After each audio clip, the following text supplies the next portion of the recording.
So very good morning to all of you. मैं रवि और आज की इस क्लास में आप सभी का बहुत बहुत स्वागत करता हूं और उम्मीद करता हूं कि आप सब लोगों की तैयारी बहुत अच्छी चल रही होगी, क्योंकि बोर्ड भी पास में है और उधर सीयूटी का भी नोटिफिकेशन जारी हो चुका है। आई होप कि आप सबने भी अपना फॉर्म फिल कर दिया होगा। हम लोगों ने एक सीरीज स्टार्ट किया था, मोस्ट एक्सपेक्टेड क्वेश्चन सीरीज। आज उस सीरीज का अंतिम यूनिट है और उसका क्या नाम है आपका, the making of the constitution. तो संविधान निर्माण से संबंधित यूनिट का नाम है और आप लोगों ने क्लास में अच्छे से पढ़ा ही होगा। तो जो भारत का संविधान है वो स्वतंत्रता के बाद देश को एकजुट करने के लिए, लोकतांत्रिक शासन स्थापित करने के लिए और नागरिकों के अधिकार को सुनिश्चित करने के उद्देश्य से बनाया गया था। और ये विश्व का सबसे विस्तृत संविधान है। आप लोगों ने पढ़ा होगा कि जो संविधान का निर्माण है वो संविधान सभा के द्वारा किया गया और ये संविधान सभा का गठन 1946 के कैबिनेट मिशन योजना के अंतर्गत किया गया था। तो इतनी बेसिक इंफॉर्मेशन आप लोगों ने क्लास में पढ़ा होगा।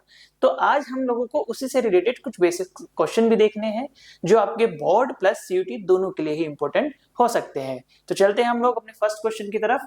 क्या है फर्स्ट क्वेश्चन? दिया हुआ है the constituent assembly of India was form primarily to. Bharat की संविधान सभा का गठन मुख्य रूप से किस उद्देश्य के से किया गया था? जस्ट अभी उद्देश्य मैं आप लोगों को बताया ही हूं। तो बताओ इसका राइट ऑप्शन क्या होगा। फर्स्ट दिया हुआ है draft ordinary laws for independent India, Bharat स्वतंत्र भारत के लिए सामान्य कानून बनाने के लिए। दूसरा है negotiate independence with Britain, Britain के साथ स्वतंत्रता पर वार्ता करने के लिए। तो ऐसा कहीं भी नहीं लिखा हुआ है और आप लोगों को पढ़ा ही है कि जब हम लोगों का संविधान बनाया गया था तो उसके क्या उद्देश्य थे, मैं आप लोगों को बताया हूं। तीसरा दिया हुआ है frame a constitution for a sovereign nation, एक संप्रभु राष्ट्र के लिए संविधान का निर्माण करने के लिए। संप्रभु राष्ट्र क्या होता है? सॉवरेन कंट्री क्या होता है कि जो अपने इंटरनली और एक्सटर्नली मामलों में स्वतंत्रता पूर्वक अपने निर्णय स्वयं ले सकता हो, ऐसे कंट्री को हम सॉवरेन कंट्री कहते हैं। ठीक है, तो वही सारे उद्देश्य से जो है ये आपका बनाया गया था। नेक्स्ट क्वेश्चन क्या है? नेक्स्ट है आपका रीजनिंग और असर्शन का क्वेश्चन है। पहला है आपका assertion, independence required the creation of a new political framework, स्वतंत्रता के लिए एक नई राजनीतिक संरचना का निर्माण आवश्यक था। बिल्कुल, आप लोगों ने अगर स्वतंत्रता संग्राम पूरा देखा हो, जितने भी हमारे स्वतंत्रता आंदोलन हुए हैं, तो सब में बाद में चलकर जो है यही बात निकल कर आ रही थी कि हमें जो है स्वतंत्रता के साथ साथ एक ऐसे संविधान का निर्माण करना है जो जिसमें हमारे देश से रिलेटेड जितनी भी कानून व्यवस्था है सबका वर्णन उसमें किया जा सके। तो बिल्कुल एक राजनीतिक संरचना का निर्माण करने की आवश्यकता थी। ठीक है, कारण क्या दिया हुआ है, क्यों?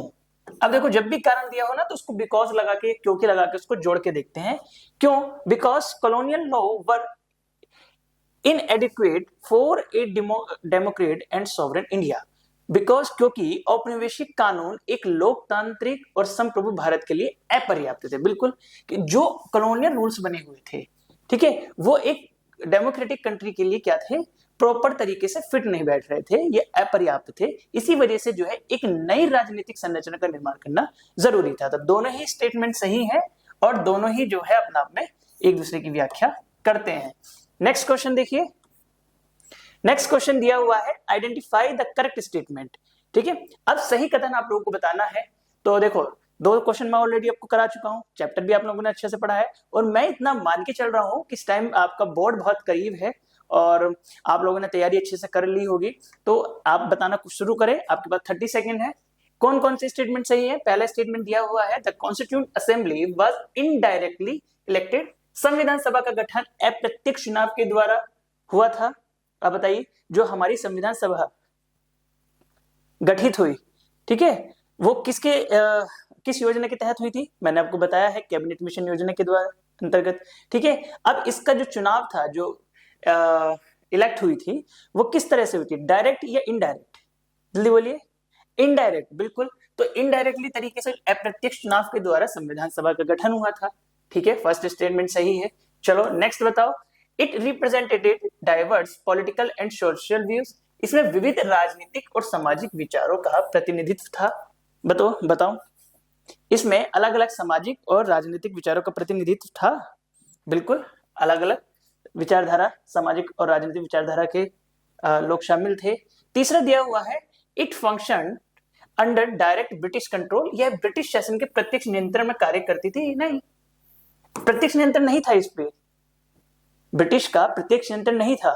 जो संविधान सभा गठित हुई थी उस पर ब्रिटिश का कोई नियंत्रण नहीं था, ठीक है, प्रत्यक्ष रूप से कोई नियंत्रण नहीं था। तो ये स्टेटमेंट क्या है अपना में रॉन्ग है, तो राइट ऑप्शन क्या हो जाएगा, first and second, option number A. Next question देखो, question number 4, which principle most strongly guided the framing of the Indian constitution? भारतीय संविधान के निर्माण को सबसे अधिक किस सिद्धांत ने मार्गदर्शन प्रदान किया?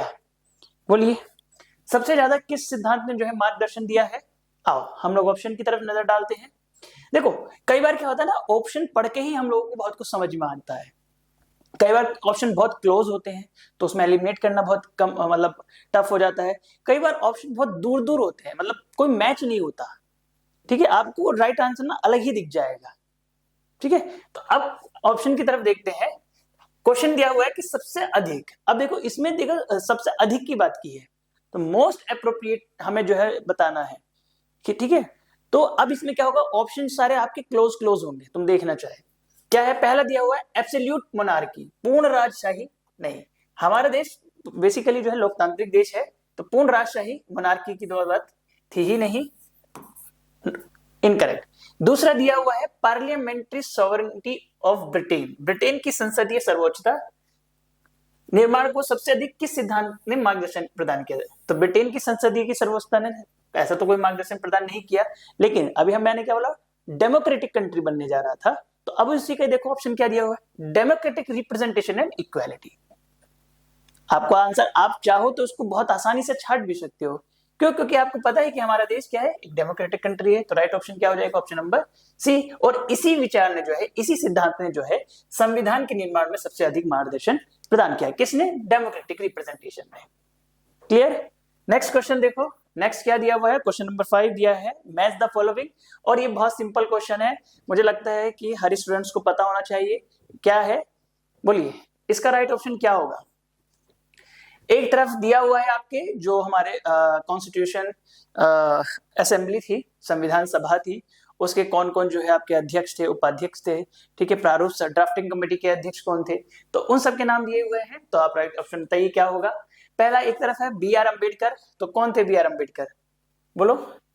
अभी मैंने बोला ये ड्राफ्टिंग कमेटी के चेयरपर्सन थे B R Ambedkar, chairman of drafting committee, प्रारूप समिति के अध्यक्ष, ठीक है, ए मिलेगा फर्स्ट से। हाँ देखो उधर से ऑप्शन आ भी गया है, आंसर ऑप्शन नंबर ए बिल्कुल ठीक है। बी आर अम्बेडकर किससे मिलेगा आपका, ड्राफ्टिंग कमेटी से। राजेंद्र प्रसाद संविधान सभा के अध्यक्ष। और उद्देश्य प्रस्ताव जो ऑब्जेक्टिव रेजोल्यूशन था वो हमारे किसने प्रस्तुत किया था, जवाहरलाल नेहरू ने। और कब किया था, 13 दिसंबर 1946 को। तो ये याद रखना, अभी आगे आएगा उद्देश्य प्रस्ताव कब हुआ था, 13 दिसंबर 1946। मैं पूछूंगा अभी दोबारा ये, इसलिए अभी बता रहा हूं, ये मैं इसीलिए बता रहा हूं क्योंकि इस पर क्वेश्चन आगे आएगा, ठीक है। तो जो ऑब्जेक्टिव रेजोल्यूशन था वो बेसिकली आपका 13 दिसंबर 1946 को जवाहरलाल नेहरू के द्वारा जो है सभा में रखा गया था, ठीक है। और 22 जनवरी सन 1947 को जो है उसको एक तरीके से सबका समर्थन मिल भी गया था, ठीक है। तो नेक्स्ट क्वेश्चन चलिए, नेक्स्ट क्वेश्चन दिया हुआ है क्वेश्चन नंबर 6, क्या है, the objective resolution was significant because it, उद्देश्य प्रस्ताव। अब उद्देश्य प्रस्ताव कब लाया गया था, पहला क्वेश्चन ये है कब लाया गया था, दूसरा क्वेश्चन ये है किसके द्वारा लाया गया था, फटाफट बोलो। अभी आया था ये रेजोल्यूशन, ऑब्जेक्टिव रेजोल्यूशन, हाँ बिल्कुल जवाहरलाल नेहरू के द्वारा, कब, 13 दिसंबर 1946। जवाहरलाल नेहरू, जवाहर, देखो एक क्वेश्चन के साथ साथ कई क्वेश्चन जोड़ के चला करो। जवाहरलाल नेहरू कब, 13 दिसंबर 1946, ठीक है। कब, तो महत्वपूर्ण था क्योंकि इसने, क्यों था उद्देश्य प्रस्ताव सिग्निफिकेंट क्यों था, जल्दी बोलिए। जो उद्देश्य प्रस्ताव है वो सिग्निफिकेंट क्यों था, क्योंकि उसने जो है आपका दार्शनिक विचार प्रस्तुत किया था। किसका, दार्शनिक विचार, क्या है, laid down the philosophical foundation of the constitution. तो संविधान की दार्शनिक आधारशिला रखी थी किसने, उद्देश्य प्रस्ताव ने, ठीक है। ये आपकी चैप्टर बुक में एकदम क्लियरली मेंशन भी है, आप जाओ आज ही इसको देखो, चेक करो, आपका लिखा हुआ है उसमें। देखो क्वेश्चन ये कहीं और से नहीं बनाए गए हैं, सिर्फ आपकी जो एनसीईआरटी की बुक्स हैं उसी से ही क्वेश्चन आंसर बनाए गए हैं। ठीक है, हम लोग का पूरा मेन ऑब्जेक्टिव यही है कि नॉलेज तो हम लोग क्लास में ले लेते हैं बट उसको मार्क्स में कन्वर्ट नहीं कर पाते, और मार्क्स में कन्वर्ट करने के लिए सबसे ज्यादा जरूरी ये है आपका जितना ज्यादा से ज्यादा क्वेश्चन प्रैक्टिस करोगे उतना ज्यादा, तभी जो है आपकी जो नॉलेज है वो मार्क्स में कन्वर्ट हो पाएगी। अगर आप प्रैक्टिस नहीं करोगे, ठीक है, चैप्टर पढ़ के छोड़ दोगे तो वो कन्वर्ट नहीं हो पाती है। ठीक है, तो जितना से ज्यादा आप अलग अलग टाइप से क्वेश्चन लगा के देखोगे, हर तरह से क्वेश्चन, एक ही क्वेश्चन को, जैसे अभी ऑब्जेक्टिव रेजोल्यूशन है, इसको आप वन लाइनर में भी देखो, रीजनिंग असर्शन में भी देखो, मैचिंग में भी देखो, क्रोनोलॉजी ऑर्डर में देखो, तो हर तरह से क्वेश्चन को लगा के देखो, तब आपकी तैयारी बहुत बेहतर हो पाएगी। ठीक है, तो इसका राइट ऑप्शन क्या होगा? Option number B. Next question है आपका रीजनिंग असर्शन का, क्या दिया हुआ है? असर्शन है the constitution guarantees fundamental rights. बिल्कुल, हमारा संविधान मौलिक अधिकारों की गारंटी देता है, यस या नो? देता है, ये तो मानते हो ना? मौलिक अधिकार का पता है ना? पता है कहां से लिए गए हैं? कहां से लिए गए हैं मौलिक अधिकार? अमेरिका के संविधान से। कहां से लिए गए हैं? हाँ, ठीक है, तो मौलिक अधिकार, हमारा जो संविधान है वो मौलिक अधिकारों की गारंटी देता है। क्यों? Because members feared misuse of power bye future governments, क्योंकि सदस्यों को भविष्य की सरकारों द्वारा शक्ति के दुरुपयोग की आशंका थी। बिल्कुल, अब शक्तियों का दुरुपयोग क्या होता है कि जबरदस्ती आप जो है हर चीज पर पाबंदी लगा दी जाए, है ना? अभी जैसे कई सारे राइट्स हैं, एक अभी क्या है, आप देखो अभी बहुत, अगर मैं आपकी उम्र की बात करूं तो सबको क्या है, इंटरनेट यूज करने का बहुत मन है, तो क्या जो इंटरनेट का यूज है वो भी क्या है, आपका मौलिक अधिकार है ना? आप अपनी पसंद से जो है किसी से विवाह कर सकते हो, वो भी आपका एक मौलिक अधिकार है। ठीक है, और आपको राइट टू फ्रीडम का मौलिक अधिकार है ना? तो ऐसे बहुत सारे आपके अलग अलग क्या है, मौलिक अधिकार है। वो इसलिए है कि जिससे जो है आपकी जो स्वतंत्रता है वो बाधित ना हो। ठीक है, आप पे कोई भी गवर्नमेंट आए तो वो अपनी शक्ति का दुरुपयोग ना कर सके, इसलिए ये फंडामेंटल राइट्स दिए गए हैं, और इसीलिए जो है संविधान जो है इसकी गारंटी लेता है। ठीक है, तो दोनों ही स्टेटमेंट अपने आप में ठीक है, और जो आर है, रीजन है, वो उसको पूरी तरह से सेटिस्फाई भी करता है। तो राइट ऑप्शन हो जाएगा option number A. Next question दिया है question number 8, arrange the following events in correct sequence. अब देखो क्रोनोलॉजी ऑर्डर आया हुआ है, बताओ ये क्वेश्चन कौन बताएगा? जो बताएगा उसको मेरी तरफ से एक पेन गिफ्ट। कहेंगे सर ऑनलाइन में पेन कहां से मिलेगा? अरे कोई बात नहीं, पेपर देने के बाद ऑफलाइन आओगे ना तब आपको पेन मिलेगा। ठीक है, चलो नेक्स्ट क्या है, अब जो क्रोनोलॉजी ऑर्डर दिया हुआ है उसको सीक्वेंस में लगाना है। आओ, सबसे पहले क्या दिया हुआ है, objectives resolution adopted, drafting constitution presented, constitution enhanced, first meeting of constituent assembly. चलो, अब आपको क्या लगता है कि इनमें से सबसे पहले क्या हुआ होगा? भाई जब कैबिनेट मिशन में संविधान निर्माण की बात की गई थी, संविधान निर्माण की 1946 में, तो सबसे पहले क्या हुआ होगा? कॉन्स्टिट्यूशन मीटिंग बैठी होगी, कॉन्स्टिट्यूशन असेंबली की फर्स्ट मीटिंग हुई होगी। क्यों? तो सबसे पहले हुई थी आपकी कॉन्स्टिट्यूशन असेंबली की फर्स्ट मीटिंग। कब हुई थी? 9 दिसंबर 1946। अब फर्स्ट मीटिंग हो गई 9 दिसंबर 1946 की, उसके बाद जो है आपका मीटिंग में जो भी बातें डिस्कस हुई वो हुई। फिर बाद में आया आपका उद्देश्य प्रस्ताव। उद्देश्य प्रस्ताव को कब अपनाया गया बताओ? ऑब्जेक्टिव रेजोल्यूशन अडॉप्टेड, ये उद्देश्य प्रस्ताव कब लाया गया था? अगर हम लाने की बात करें तो 13 दिसंबर को लाया गया था, 13 दिसंबर 1946। ऑलरेडी मैं आप लोगों को बता चुका हूं।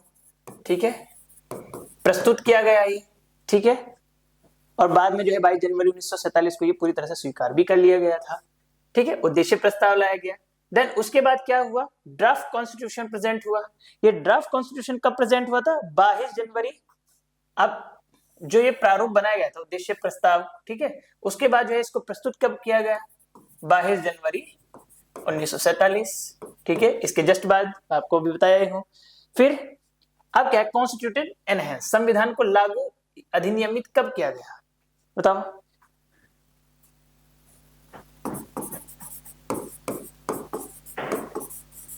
उन्नीस सौ 48। ठीक है, अब देख लो क्या बैठेगा सही सीक्वेंस। सबसे पहले आएगा आपका फर्स्ट। अब देखो सबसे पहले आएगा, सॉरी फोर्थ। अब फोर्थ देखो, अब मुझे पता है 2 में दिया है।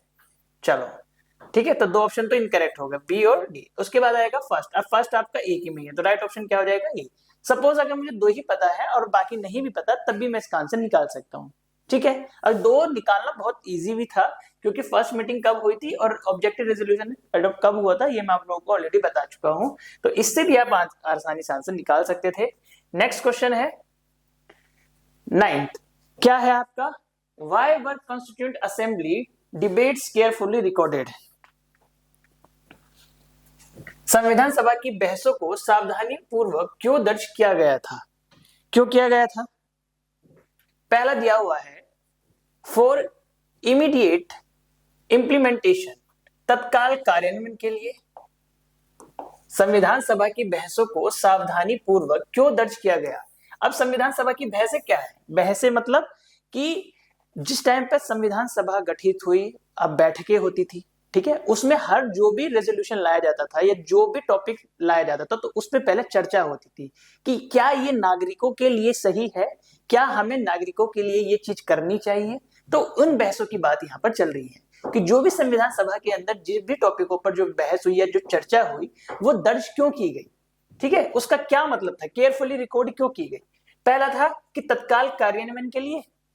चलो, दूसरा दिया हुआ है आपका टू अलाउ जुडिशियल रिव्यू, न्यायिक समीक्षा की अनुमति के लिए। तो न्यायिक समीक्षा तो उस टाइम पर था ही नहीं हमारे यहाँ, ठीक है। तो तीसरा है to ensure transparency and accountability, पारदर्शिता और उत्तरदायी सुनिश्चित करने के लिए, ठीक है, जिससे राजशाही से बना तानाशाही से बचा जा सके और जनता और सरकार के बीच एक पारदर्शिता और जवाबदेहिता बनी रहे। इसीलिए जो है इसको रिकॉर्ड किया गया था, जितनी भी उनकी डिबेट्स हुई थी। ठीक है, तो राइट ऑप्शन क्या हो जाएगा, option number C. Next question देखिए, नेक्स्ट है क्वेश्चन नंबर 10। क्या दिया हुआ है, आइडेंटिफाई द इनकरेक्ट स्टेटमेंट। ठीक है, अब गलत स्टेटमेंट आप लोगों को बताना है, क्या है। देखो, अब मैं इतने सारे क्वेश्चन बता चुका हूं, आप लोग बताइए, कोशिश तो करिए बताने की, क्या होगा। चलिए, क्वेश्चन पहला ऑप्शन क्या है, मैं ऑप्शन पढ़ देता हूं, सही आपको ही बताना है। क्या है, पहला है आपका डिबेट्स रिवेल आइडियोलॉजिकल डिसएग्रीमेंट, बहसें वैचारिक मतभेदों को प्रकट करती हैं। तो नहीं, उसका मोटिव तो ये था ही नहीं। बहसों का मोटिव क्या था कि जिससे ट्रांसपेरेंसी और अकाउंटेबिलिटी बनी रहे। ठीक है, लेकिन यहां पर क्या बताना है, हमें इनकरेक्ट बताना है ना। चलो दूसरा देखते हैं, पहला देखते हैं दूसरा दोबारा से। डिबेट्स रिवेल आइडियोलॉजिकल डिसएग्रीमेंट्स, जितनी भी हमारी डिबेट्स होती हैं, जो डिबेट्स होती है उसका मोटिव तो यही था। लेकिन डिबेट्स में क्या होता है कि हर कोई इंसान या हर कोई जो भी लोग डिबेट्स कर रहे हैं, वो अपने अपने क्या करते हैं, विचार रखते हैं, और उनके जो विचार होते हैं वो क्या होते हैं, अपने आप में अलग अलग होते हैं, उनकी आइडियोलॉजी अलग अलग होती है। ठीक है, तो ये स्टेटमेंट क्या कह रहा है कि बहसें वैचारिक मतभेदों को प्रकट करती है। बिल्कुल, ये स्टेटमेंट अपना आप में सही है कि जो बहसें हैं, जो भी हम डिबेट करते हैं, तो अलग अलग मतभेदों को प्रकट करती है, मतलब अलग अलग विचारों को शामिल लाती है। ठीक है, तो पहला स्टेटमेंट ठीक है।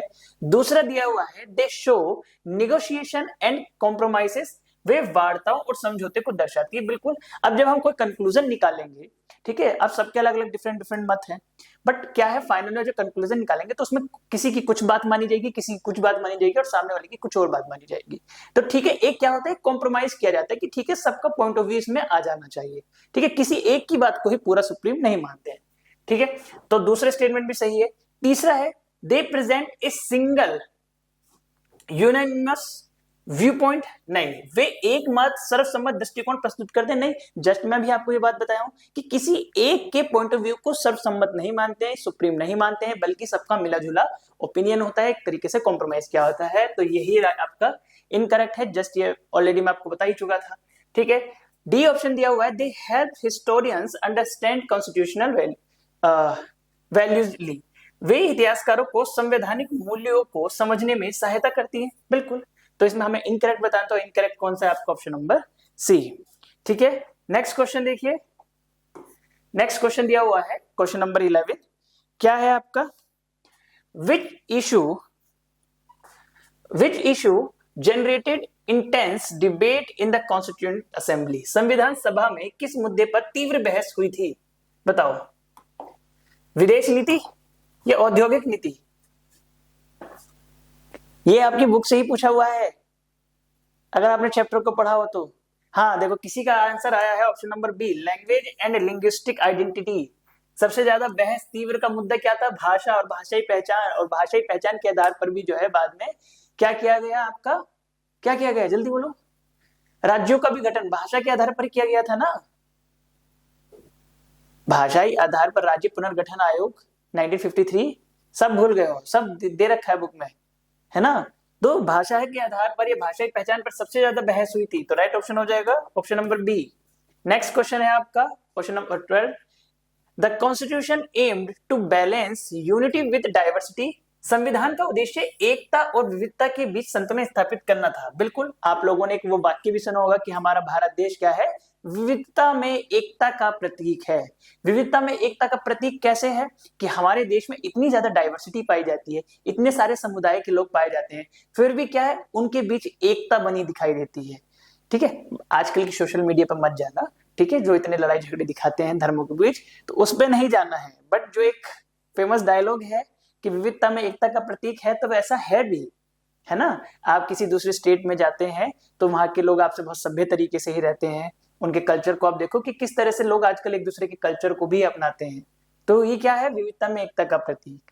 ठीक है, कि सारे समुदाय के लोग अलग अलग होने के बावजूद भी कैसे एकता की माला में पिरोए हुए हैं। तो ये अपना में स्टेटमेंट क्या है? सही है। कारण क्या दिया हुआ है? बिकॉज, क्योंकि India consisted of multiple religious languages and culture. अभी मैं आपको बता रहा था, अलग अलग धर्मों के अलग अलग समुदाय के लोग रहते हैं। भारत में अनेक धर्म, भाषाएं और संस्कृतियां थी। इसी वजह से जो है एकता विविधता के बीच संतुलन स्थापित करता है। तो राइट ऑप्शन हो जाएगा option number A.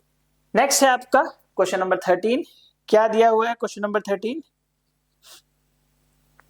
The idea of universal adult franchise was significant because it सार्वभौमिक वयस्क मताधिकार।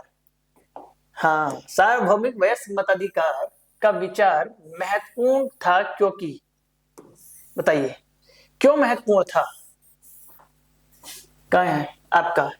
The idea of universal adult franchise, सार्वभौमिक वयस्क मताधिकार का जो विचार है वो क्यों महत्वपूर्ण था? बोलिए। पहला दिया हुआ है लिमिटेड वोटिंग राइट्स, मतदान अधिकारों को सीमित किया।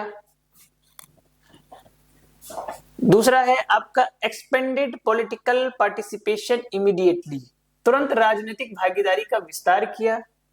तीसरा है applied only to educated citizen, तो ऐसा बिल्कुल नहीं था, केवल शिक्षित नागरिकों को लागू किया, नहीं बिल्कुल नहीं था, ऐसा नहीं था। डी है आपका वाज पोस्टपोन्ड इनडेफिनेटली, अनिश्चित काल के लिए स्थगित कर दिया गया, नहीं। अब आपके पास दो ऑप्शन है। पहला है आपका लिमिटेड वोटिंग राइट्स, मतदान अधिकारों को सीमित किया गया। सार्वभौमिक वयस्क मताधिकार का विचार महत्वपूर्ण था। किस लिए था? पढ़ा है ना बुक में, तो बताओ कोई कि जो सार्वभौमिक वयस्क मताधिकार है, ठीक है, वो उसका विचार महत्वपूर्ण था, क्यों था? वही रीजन पूछ रहा है, कोई बताएगा? दोनों में से ऑप्शन क्या होगा? Option number B, expanded political participation, राजनीतिक भागीदारी का विस्तार के लिए ही जो है इसका विचार सबसे महत्वपूर्ण था। ठीक है, तो राइट ऑप्शन हो जाएगा option number B. Next question देखो, नेक्स्ट क्वेश्चन दिया हुआ है 14, मैच द फॉलोइंग। अब कुछ कॉन्सेप्ट दिए हुए हैं और उनके मीनिंग दिए हुए हैं। देखो, कॉन्सेप्ट ऐसे हैं, बहुत जनरल कॉन्सेप्ट है। अगर आपने इस चैप्टर को अच्छे से पढ़ा है कॉन्स्टिट्यूशन के, तो इसमें जितने भी कॉन्सेप्ट दिए हुए हैं बहुत सिंपल है। अब क्या दिया हुआ है, देखो इसका आंसर आप लोगों को बताना है, ठीक है, कोई चालाकी नहीं चलेगी यहाँ पे। क्या है? पहला दिया हुआ फेडरलिज्म, ठीक है, संघवाद। दूसरा है सेक्युलरिज्म, धर्मनिरपेक्षता। मुझे नहीं लगता है कि यहाँ जो इतने स्टूडेंट्स बैठे हैं उनको सेक्युलरिज्म का मतलब ना पता हो। कोई ऐसा स्टूडेंट्स है जिसको सेक्युलरिज्म का मतलब नहीं पता है? ऑलमोस्ट मुझे लगता है सबको पता है। तीसरा है आपका रिपब्लिकेशनिज्म, गणतंत्रवाद। अब बताओ, अब देखो इसमें आप एलिमिनेशन लगा सकते हो। पहली बात तो सारे कॉन्सेप्ट ऐसे हैं कि सबका मीनिंग आपको पता होना चाहिए। सपोज आपको जैसे सेक्युलरिज्म पता है, तो सेक्युलरिज्म क्या होता है? सेक्युलरिज्म होता है आपका इक्वल ट्रीटमेंट ऑफ रिलीजियन, सभी धर्मों का, कहां जा रहा है भाई, ठीक है, सेक्युलरिज्म का मतलब क्या होता है? सभी धर्मों के प्रति समान व्यवहार, इक्वल ट्रीटमेंट। अब हम लोग सेक्युलरिज्म की इतनी बात करते हैं अपने देश में कि हमारा देश एक सेक्युलर कंट्री है, सेक्युलर कंट्री है, ठीक है।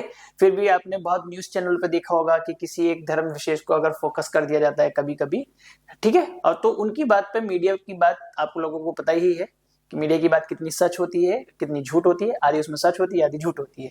तो उसकी बात हम लोग नहीं कर रहे हैं यहाँ पे, बट आपने, मुझे लगता है कि डिबेट्स में, न्यूज में बहुत ज्यादा सेक्युलरिज्म का नाम सुना होगा। तो सेक्युलरिज्म का मतलब यही होता है कि सभी धर्मों के साथ समान व्यवहार किया जाए, किसी भी धर्म विशेष के साथ कोई अलग व्यवहार ना किया जाए, तो सभी धर्मों को समान मानते हुए उनके साथ समान व्यवहार किया जाए। तो आपका बी मिलेगा आपका सेकंड से। बी आपका सेकंड से सिर्फ एक ही ऑप्शन में दिया है, ऑप्शन नंबर ए में, ठीक है। एलिमिनेट करने के लिए तो ऐसे कर सकते हैं, बट मुझे लगता है कि सारे जो कॉन्सेप्ट है वो आपको पता होंगे। संघवाद, संघवाद क्या होता है? शक्तियों का विभाजन, डिवीजन ऑफ पावर, ठीक है। कार्यपालिका, न्यायपालिका, ठीक है, और व्यवस्थापिका, तीनों की अलग अलग शक्तियों का विभाजन। तीसरा है आपका republicanism, elected head of the state, निर्वाचित राष्ट्राध्यक्ष। तो ए आपका फर्स्ट से, बी आपका सेकंड से, और सी आपका थर्ड से। नेक्स्ट क्वेश्चन है क्वेश्चन नंबर 15। क्या दिया हुआ है? Why did some members oppose strong centralization? कुछ सदस्यों ने सशक्त केंद्रीकरण का विरोध क्यों किया? केंद्रीकरण क्या होता है? कोई बताएगा? सेंट्रलाइजेशन क्या होता है? सेंट्रलाइजेशन क्या होता है? कोई मुझे बताएगा? सेंट्रलाइजेशन, केंद्रीकरण। केंद्रीकरण या सेंट्रलाइजेशन एक ऐसा कॉन्सेप्ट है जिसमें क्या है, पावर सारी एक के हाथ में होती है, ठीक है।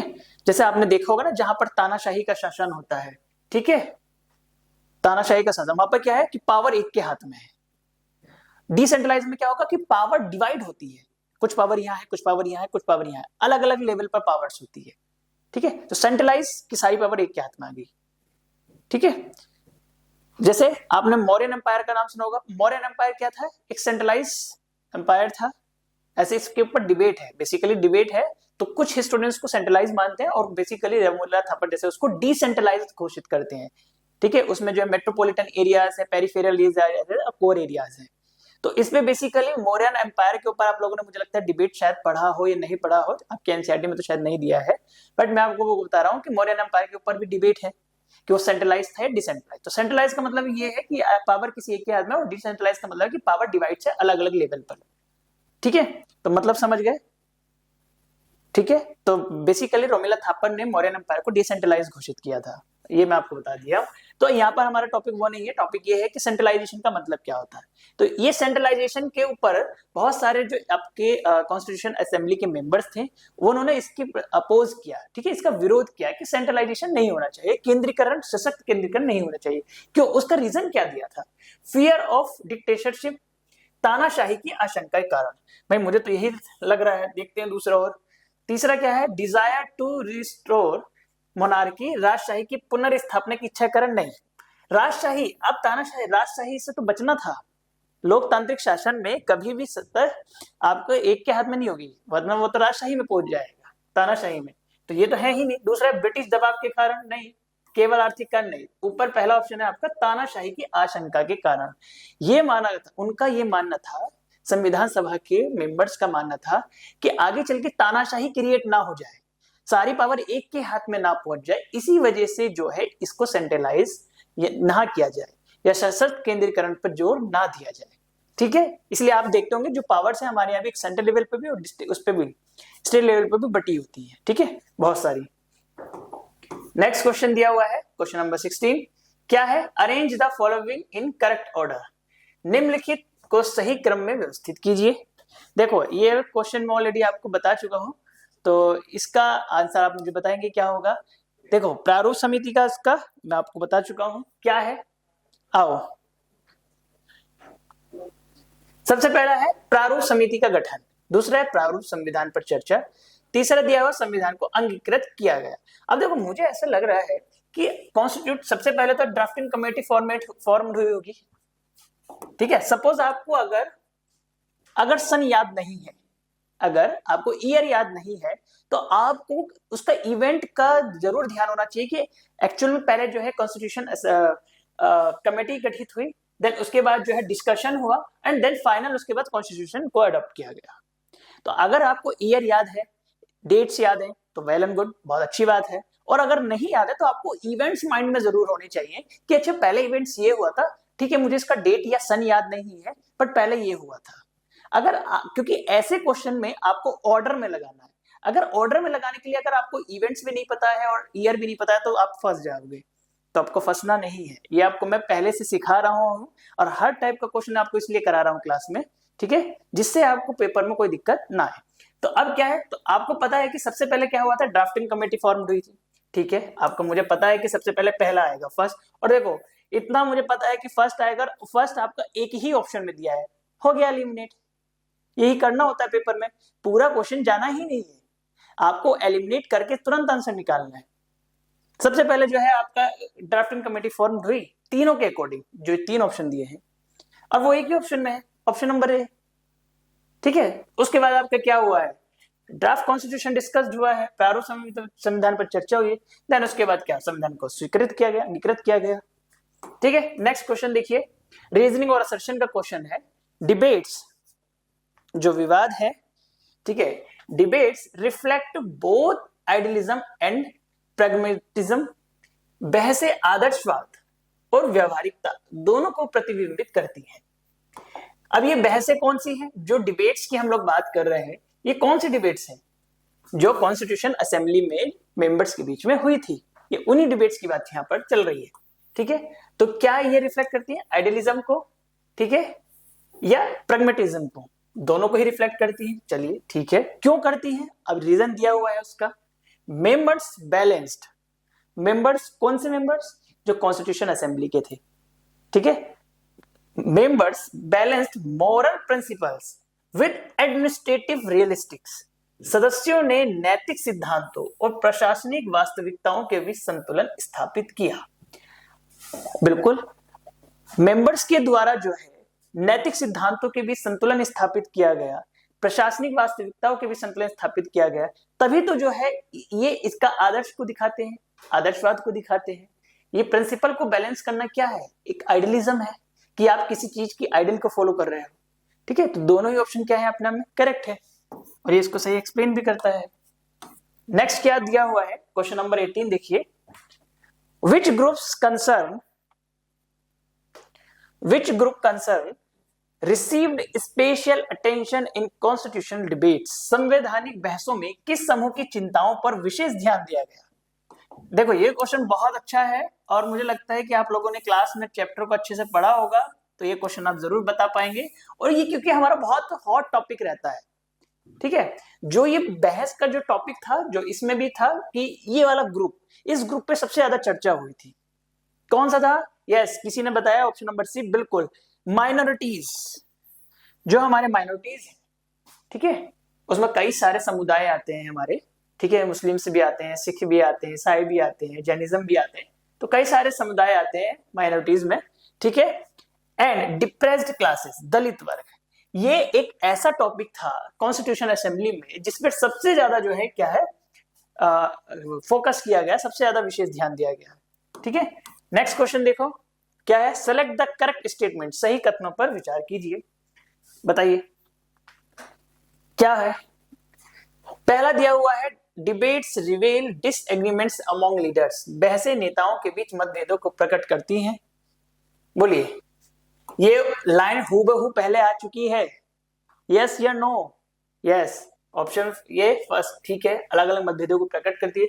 दूसरा, they help trace evolution of constitutional ideas, वे संवैधानिक विचारों के विकास को समझने में सहायता करती है, बिल्कुल ये भी हूबहू लाइन आ चुकी है, बट ये दूसरे फॉर्म में थी। अगर आप लोगों को पता हो तो यही क्वेश्चन दूसरे फॉर्म में था। तो मैं आपको यहाँ पर यही समझा रहा हूं कि देखो चीजें सारी वही रहती हैं, टॉपिक सारे वही रहते हैं, बट क्वेश्चन को थोड़ा सा उनका फ्रेम चेंज कर दिया जाता है, लैंग्वेज चेंज कर दी जाती है। तो एक क्वेश्चन को 10 तरह से कैसे पूछ सकते हैं ये मैं आपको सिखाता हूं, ठीक है। नेक्स्ट देखो, तीसरा दिया हुआ है, they are irrelevant once the constitution was adopted, संविधान अंगीकृत हो जाने के बाद वे अप्रासंगिक हो जाती है। नहीं, बल्कि उनको रिकॉर्ड किया जाता है। जितनी मैंने आपको पढ़ाया है कि जो भी कॉन्स्टिट्यूशनल असेंबली में बहसें हुई, जो भी डिबेट्स हुई, उनको क्या किया गया, रिकॉर्ड्स किया गया। क्यों? क्योंकि जिससे पारदर्शिता, अकाउंटेबिलिटी और आपका ट्रांसपेरेंसी बनी रहे, इसीलिए। ठीक है, तो ये क्या है, इररेलेवेंट, ये अपना आप में रॉन्ग है। तो राइट ऑप्शन हो जाएगा option number A. Next question दिया हुआ है क्वेश्चन नंबर 20, क्या है, Which idea best explain the adoption of directive principles of state policy? राज्य के नीति निर्देशक तत्वों को अपनाने के पीछे कौन सा विचार सबसे उपयुक्त है? बताइए। जो हम लोगों के डीपीएसपी है, डीपीएसपी मतलब directive principles of state policy, जो कि अच्छा, जो डीपीएसपी देखो, दो आप लोगों ने पढ़ा होगा, एक तो फंडामेंटल राइट्स और दूसरा पढ़ा होगा डीपीएसपी। जो फंडामेंटल राइट्स हैं वो बेसिकली किसके लिए है, सिटीजन्स के लिए, नागरिकों के लिए है। और जो डीपीएसपी है वो बेसिकली किसके लिए है, राज्यों के लिए है। स्टेट्स को एक कल्याणकारी राज्य बनाने के लिए जो है डीपीएसपी दिए गए हैं। ठीक है, राज्य के नीति निर्देशक तत्व। चलो अब क्वेश्चन पढ़ो, क्या है कि ऐसा कौन सा मेन आइडिया है, ठीक है, ये कौन सा आइडिया अच्छे से एक्सप्लेन करता है किसको, डीपीएसपी को। पहला है आपका जुडिशियल सुप्रीमेसी, न्यायिक सर्वोच्चता। नहीं, अभी मैं आपको लोगों को क्या बताया था, डीपीएसपी क्यों है, स्टेट को कल्याणकारी राज्य बनाने के लिए, एक ऐसा राज्य जिसमें जो है वंचित वर्गों का भी ध्यान रखा जाता हो। ठीक है, जितने भी समुदाय हैं उन सबको जो है समान बनाने की कोशिश की जाती हो। एक ऐसा राज्य का निर्माण करना जिसमें सभी लोग लगभग बराबर हो, एक कल्याणकारी राज्य बनाना, सबकी जो है समस्याओं पर ध्यान देना, एक ऐसे राज्य का निर्माण करना। ठीक है, दूसरा दिया हुआ है social and economic justice as long term goals, सामाजिक और आर्थिक न्याय को दीर्घकालिक लक्ष्य के रूप में स्थापित करना। बिल्कुल, यही एक कल्याणकारी राज्य का लक्ष्य भी होता है कि हम किस तरह से जो है सामाजिक और आर्थिक न्याय को दीर्घकालिक रूप तक बनाए रख सकते हैं, और यही डीपीएसपी का मोटिव भी है। ठीक है, तो डीपीएसपी किसके लिए है, स्टेट्स के लिए है, राज्यों को दिए गए हैं, और फंडामेंटल राइट्स सिटीजन्स को दिए हैं, नागरिकों को। तो राइट ऑप्शन क्या हो जाएगा, option number B. Next question देखो, रीजनिंग और असर्शन का दिया हुआ है, क्या है, the constitution was not a mere copy of foreign constitution, संविधान केवल विदेशी संविधानों की नकल नहीं था। बिल्कुल, इसमें कुछ देखो, अब ऐसा बोला जाता है कि जो हमारा कॉन्स्टिट्यूशन है वो उधार का थैला है। एक मतलब एक लाइन है, ये कोटेशन है कि जो हमारा संविधान है वो उधार का थैला है। उधार का थैले से क्या मतलब है, कोई बताएगा मुझे कि उधार के थैले से क्या मतलब है? आप लोग बाजार जाते हो, थैला लेके जाते हो, उस थैले में अलग अलग सब्जियां लेके आते हो, किसी दुकान से कुछ लिया, किसी दुकान से कुछ लिया। ठीक है, तो उधार के थैले से आप क्या समझ रहे हैं कि जो हमारा संविधान है उसमें जो है जितनी भी चीजें हैं, चाहे वो फंडामेंटल राइट्स हो, डीपीएसपी हो, राष्ट्रपति का के बारे में हो, उपराष्ट्रपति का पद हो, या संघवाद हो, है ना, तो जितने भी नीतियां हैं या कानून है या जो भी चीज है वो अलग अलग देशों से ली गई है या अलग अलग देशों के संविधान से ली गई है। और जब आप किसी चीज से, किसी से कुछ लेते हो तो उधार कहलाता है, जब तक उसके बदले में कुछ रिटर्न ना करो। ठीक है, अब ऐसा तो है नहीं कि हमने कुछ दे दिया है उनको, ठीक है, उनके संविधान से हमने कुछ चीजें ली है। ठीक है, तो ये क्या है, अब हमारा इसी वजह से भारत के संविधान को उधार का थैला बोला जाता है। और ये बाकायदा क्वेश्चन पूछता है, जो आपके और अलग कॉम्पिटिटिव एग्जाम होते हैं उसमें ये क्वेश्चन बाकायदा पूछा जाता है कि भारत के संविधान को उधार का थैला क्यों कहा जाता है। इनफैक्ट आपके बोर्ड में भी क्वेश्चन आता है इस तरीके का। अब मुझे लगता है कि बच्चों को कुछ को याद है, वो किसी के बोर्ड में भी क्वेश्चन, प्री बोर्ड में क्वेश्चन पूछा हुआ है कि भारतीय संविधान को उधार का थैला क्यों कहा जाता है। क्योंकि हमारा जो संविधान है, जितने भी उसमें प्रोविंस है या जितनी भी चीजों का वर्णन किया गया है वो किसी एक देश से न लेके बल्कि अलग अलग देशों के संविधान से ली गई है। ठीक है, तो बिल्कुल, तो हम किसी केवल विदेशी संविधानों की नकल नहीं कह सकते, उसमें कुछ चीजें जो है अपनी तरफ से भी डाली गई, सारी चीजें जो है विदेशी से उससे नहीं ली गई। ठीक है, तो पहला ऑप्शन क्या है आपका, ठीक है। दूसरा कारण क्यों दिया हुआ है, क्योंकि because it adapted global idea to Indian condition, इसमें वैश्विक विचारों को भारतीय परिस्थितियों के अनुरूप ढाला गया है। बिल्कुल दोनों ही ऑप्शन अपने आप में ठीक है और ये राइट इसको एक्सप्लेन भी करता है। नेक्स्ट है आपका व्हाई डू हिस्टोरियंस